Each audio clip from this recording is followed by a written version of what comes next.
kiasi kikubwa ile ya itifaki na ustaarabu ikisema kile wanachopenda kutendewa basi kutendee kwa mwingine.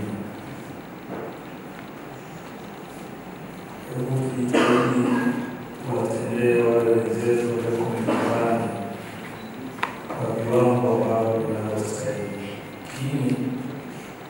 Kingine dunia imebadilika. Dunia imeenda kasi ya maendeleo makubwa sana huko duniani.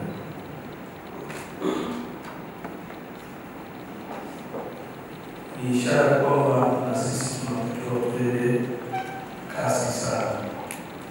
Raia ni wa makao makuu. Na namna ambavyo tumeshauzoea makao makuu,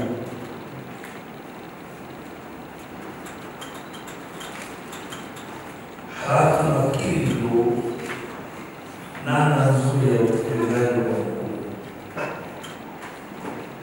Kumbe namna hiyo ilishapitwa na wakati siku nyingi sana, na namna hiyo haiwezi kuleta tija. Mtu alikuwa anaongelea baada ya muda wa kuingia kazini. Filosofi ya muda wa kuingia kazini siku hizi ilishapitwa na wakati. Filosofi ya mweko duniani ni output.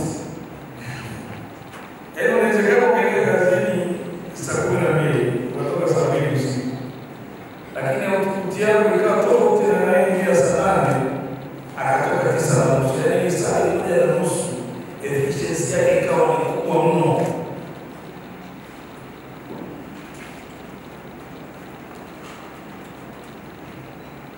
HQ ukiangalia profile ya watu ambao wako HQ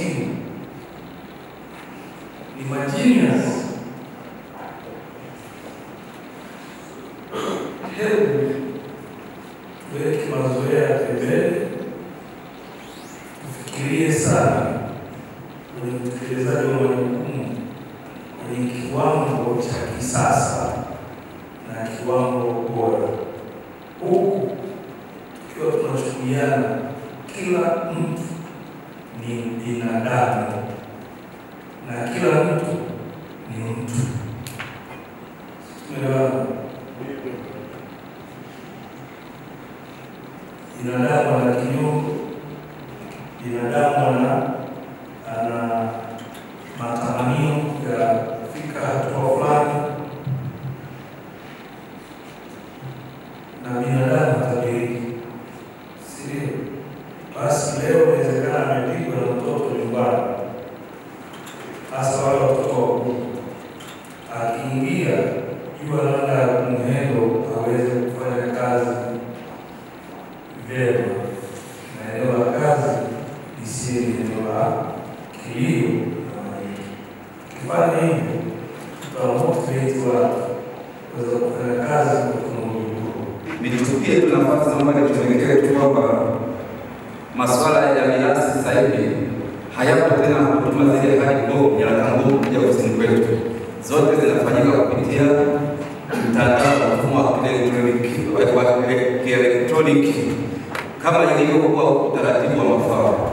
Kwa maana hiyo kuna namna ya kutoa pia elimu kwa wale wahusika na hizi changamoto za nyaraka kuja hazijakamilika zikajaribu kupungua, tukajikuta sasa hivi tunakwenda sawa. Kwa hiyo nilikuwa najaribu kufikisha ujumbe kwa watumishi, maafisa wa serikali na watumishi wa serikali kwamba inapotokea ndugu yako alikuwa ni mtumishi akafariki, kwa hiyo utaratibu wa kujaza zile nyaraka kuzituma na makao kuna suria mirathi zaidi ya zipo ni kwamba zinashughulikiwa kwa kuwasiliana na ofisi za PSSF zilizoko jirani. Zile nyaraka zinawasilishwa na wale msimamizi anafunguliwa account maalum tena baada ya simu au NIDA, anaingiza zile nyaraka tunapigia sisi huku tunaziwasilisha kwa njia ya mfumo kwenda kwenye ofisi husika ambayo inashughulikia masuala ya mirathi.